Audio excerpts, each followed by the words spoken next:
pada hari ini. Silakan ketua kelas pimpin doa. Sebelum memulai pelajaran pada pagi hari ini, marilah berdoa menurut agama dan keyakinannya masing-masing. Berdoa, mulai.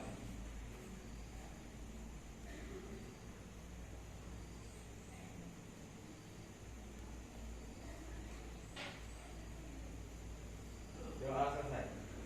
Ya, terima kasih untuk ketua kelas. Apa kabar anak-anak hari ini?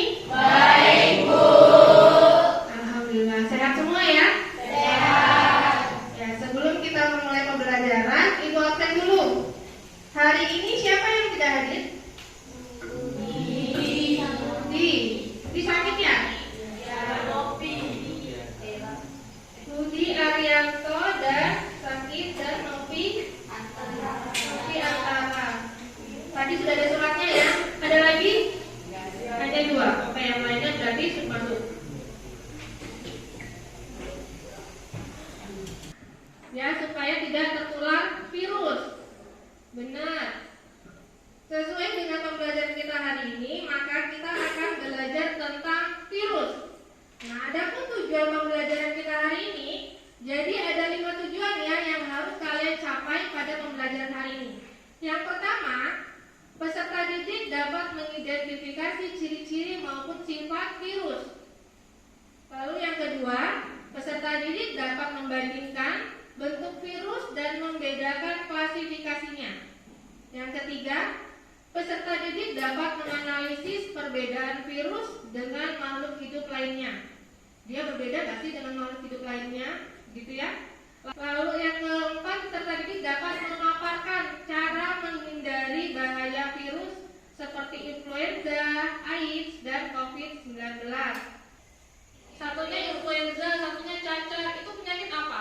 Disebabkan oleh penyakit virus. Sama nggak antara yang kanan dengan yang kiri virusnya? Beda.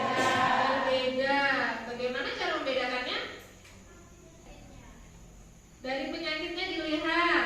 Terus kira-kira kalau penyakitnya berbeda, struktur tubuhnya berbeda nggak? Atau bentuk tubuh virusnya berbeda nggak? Beda. Nah, untuk lebih jelasnya kita akan belajar lebih lanjut ya nanti. Akhir-akhir ini, hari-hari yang terlewatkan tanpa pembicaraan tentang virus. Tapi, apakah kalian sebenarnya tahu apa itu virus? Dari segi bahasa, virus berasal dari bahasa Latin yang berarti racun dan cairan berbahaya lainnya. Virus adalah mikroorganisme atau makhluk yang sangat kecil dan bersifat patogen. Artinya, menyebabkan penyakit pada makhluk hidup yang dimusuhinya. Seberapa kecil virus? Untuk memahaminya, mari kita bandingkan dengan mikroorganisme lain, yaitu bakteri. Virus berukuran 20 nanometer hingga 300 nanometer, sedangkan bakteri memiliki ukuran diameter 200 nanometer hingga 1000 nanometer. Dengan demikian, virus cenderung mempunyai ukuran yang lebih kecil jika dibandingkan dengan bakteri, sekitar 10-100 kali lebih kecil. Bila kita membayangkan bakteri sebagai seekor gajah, maka virus akan terlihat seperti tikus di samping. Bakteri dan virus sama-sama tidak dapat dilihat dengan mata telanjang. Namun, kita dapat melihat mereka dengan alat bantu. Untuk bakteri, kita dapat melihatnya dengan bantuan mikroskop cahaya. Sedangkan untuk virus, kita membutuhkan alat yang lebih canggih, misalnya mikroskop elektron. Lalu, kapan ya kira-kira virus ada atau muncul? Kita tidak tahu dan hanya bisa menduga, karena virus tidak meninggalkan fosil. Dokumentasi mengenai virus yang diawetkan dan disimpan di laboratorium baru dilakukan pada awal abad 20-an. Walaupun virus memiliki gen DNA atau RNA yang berfungsi untuk berevolusi dan bereproduksi atau memperbanyak diri, virus tidak memiliki sel. Sel merupakan unit dasar kehidupan yang memungkinkan makhluk hidup melakukan metabolismenya sendiri. Untuk itu, virus membutuhkan makhluk hidup lain sebagai inang untuk membantunya bermetabolisme. Di luar sel inang, virus tidak dapat bereproduksi. Apa sih inang itu? Inang adalah organisme lain yang menyediakan makanan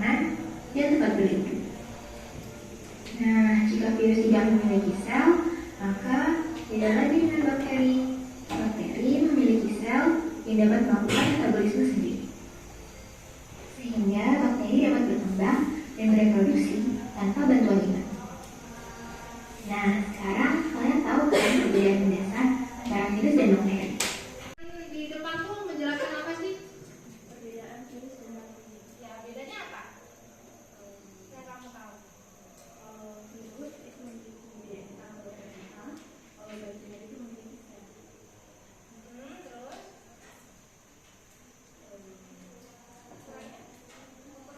Ukurannya virus itu lebih kecil daripada bakteri. Oke, benar ya. Yang ukurannya lebih kecil dari bakteri, tapi kalau yang pertama tadi mungkin kurang tepat. Tapi sudah bagus. Oke, tepuk tangan untuk temannya. Ada lagi yang bisa menjelaskan? Virus itu tidak bisa hidup tanpa salinan karena dia modelnya cara hidupnya itu menempel ke salinan. Jadi kalau tanpa salinan dia akan bisa hidup. Oke, benar ya. Tepuk tangan dulu untuk Nani. Oke, cowok. Apa kalau banyak? Nah, ciri-ciri virus yang kamu tahu apa? Dia Oke. membutuhkan inang. Untuk bisa hidup. Ya, itu lebih kecil dari bakteri. Ukurannya lebih kecil. Kamu bisa lihat bakteri? Bisa lihat bakteri? Ya, bisa. Bisa lihat virus? Ya, Bagaimana cara untuk bisa melihat virus? membutuhkan alat bantu, Alat bantunya apa? mikroskop dan mikroskop efek. Tapi kalau virus dia tidak mempunyai sel, tetapi virus mempunyai materi genetik. Materi genetiknya apa? DNA atau RNA. Jadi salah satunya DNA atau RNA. Nah, bagaimana tapi virus bisa berkembang biak? Yaitu dengan cara masuk ke dalam sel inang. Sel inang itu apa tadi? Sel inang itu apa? Organisme lain yang menyediakan makanan. Ya, organisme lain yang menyediakan makanan. Jadi dia bisa hidup dengan cara parazit atau masuk ke dalam sel inang. Jadi di situ dia akan mengambil makanannya untuk bisa berkembang biak. Nah, struktur virus itu juga lebih kecil ya dari bakteri ya. Kalau bakteri saja tidak bisa terlihat, apalagi virus. Bagaimana cara kita melihat virus? Yaitu dengan cara bantuan mikroskop elektrik.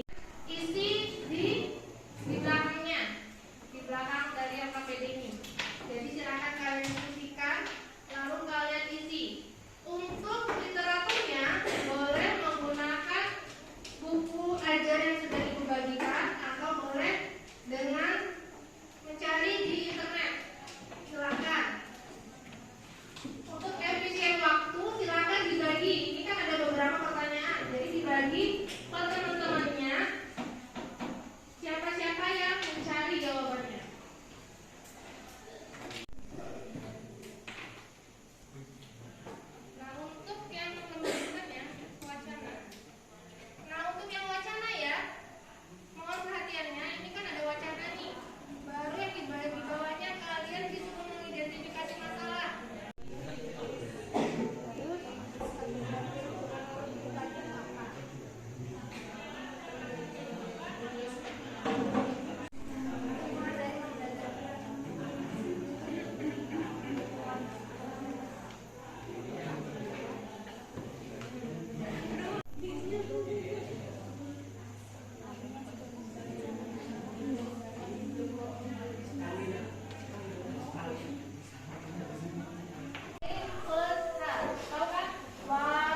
terakhir, bagaimana penyebab virus menghasilkan mutasi genetik?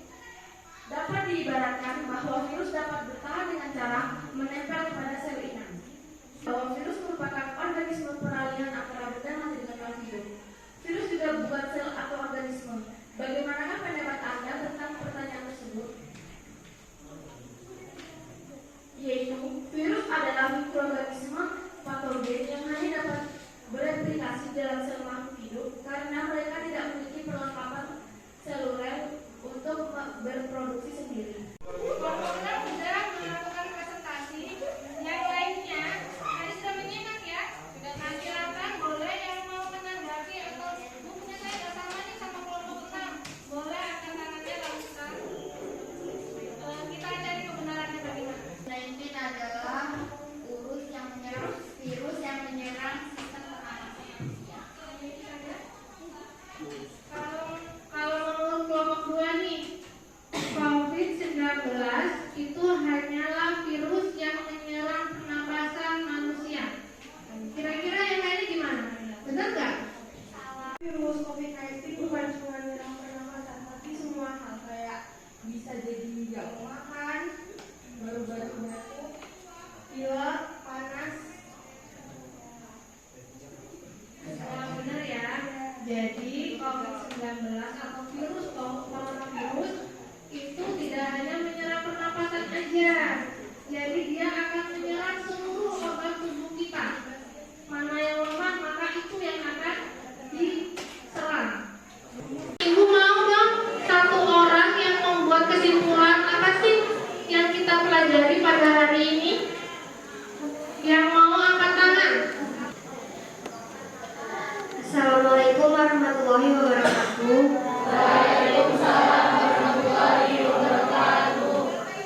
Saya akan membacakan beberapa kesimpulan dari materi virus hari ini.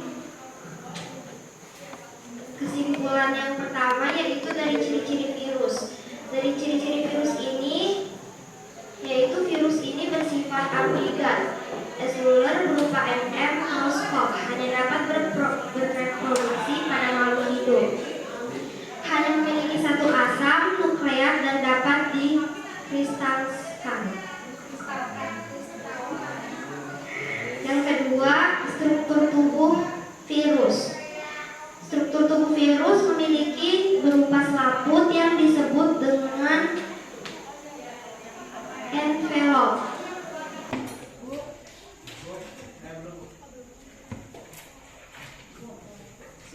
Siapa lagi yang belum?